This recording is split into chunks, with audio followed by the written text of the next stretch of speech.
അള്ളാഹു ഖുർആനിൽ പറഞ്ഞത് ഇന്ന ശൈത്താനു ലക്കും അദുവ്വൻ ഫത്തഖിദൂഹു അദുവ്വാ. ശൈത്താനുകളുടെ ശത്രുവാണ്. നിങ്ങളെ ബാപ്പനെയും ഇമ്മനെയും സ്വർഗത്തുനിന്ന് പുറത്താക്കാൻ കാരണക്കാരൻ അവനാണ്. അതെടുത്ത് പറഞ്ഞിട്ട് നമ്മളോട് പറഞ്ഞു, യാ ബനി ആദം, ആദമിന്റെ സന്തതികളെ, ലാ യഫ്തിനന്നകുമുശ് ശൈത്താൻ, ശൈത്താൻ നിങ്ങളെ ഫിത്നയിൽ അകപ്പെടുത്തരുതേ. കമാ അഖ്റജ അബവൈകും മിനൽ ജന്ന, നിങ്ങളുടെ വാപ്പാനെയും ഉമ്മാനെയും സ്വർഗത്തിൽ നിന്ന് പുറത്താക്കുവാൻ അവനാണ് കുതന്ത്രം മെനഞ്ഞത്. അതേപോലെ മക്കളായ നിങ്ങളെയും സ്വർഗത്തിലേക്ക് നിങ്ങൾ കയറാതിരിക്കാനും രകാവകാശികളായി നിങ്ങൾ മാറാനും സർവകുതന്ത്രങ്ങളും അവൻ പ്രയോഗിക്കും. വളരെ ജാഗ്രതയുള്ളവരാകണേ. ഇത് അള്ളാഹ് പറഞ്ഞതാ നമ്മളോട് സൂറത്തുൽ അറാഫില്. അതിൽ നിന്ന് കാവൽ തേടാൻ വേണ്ടി ഒരു അധ്യായം തന്നെ ഉണ്ട് ഇറക്കി. വിശുദ്ധ ഖുർആനിലെ 114 സൂറത്ത്, സൂറത്തുൻ നാസ്. എന്തിനുള്ളതാ? ശൈത്താന്റെ ശർറിൽ നിന്ന് കാവൽ തേടാൻ. ഖുൽ അഊദു ബിറബ്ബിന്നാസ് മലിക്കിന്നാസ് ഇലാഹിന്നാസ് മിൻ ശർറിൽ വസ്വാസിൽ ഖന്നാസ് അല്ലദീ യുവസ്വിസു ഫീ സുദൂരിന്നാസ് മിനൽ ജിന്നതി വന്നാസ്.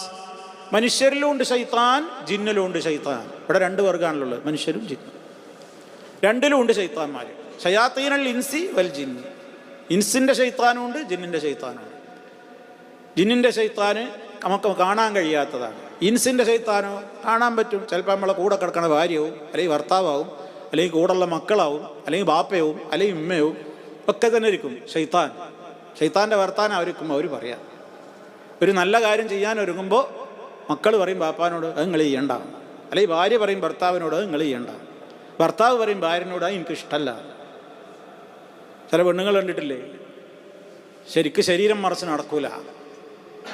എന്താ കാരണം? എൻ്റെ കാക്ക ഇഷ്ടമല്ല.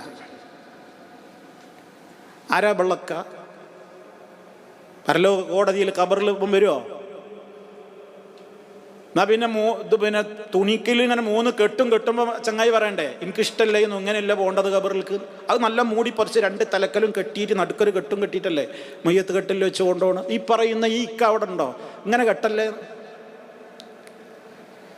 അതിനൊന്നും ആരും നിന്നു കൊടുക്കണ്ട. ഭർത്താവിന് ഇഷ്ടമല്ല നോക്കിയിട്ടല്ല ഭാര്യ നോക്കണ്ട, അള്ളാഹ്ക്ക് ഇഷ്ടമുണ്ടോ? ഭാര്യക്ക് ഇഷ്ടമുണ്ടോ എന്ന് നോക്കിയിട്ടല്ല ഭർത്താക്കന്മാർ നോക്കേണ്ടത്, അള്ളാഹ്ക്ക് ഇഷ്ടമുണ്ടോ?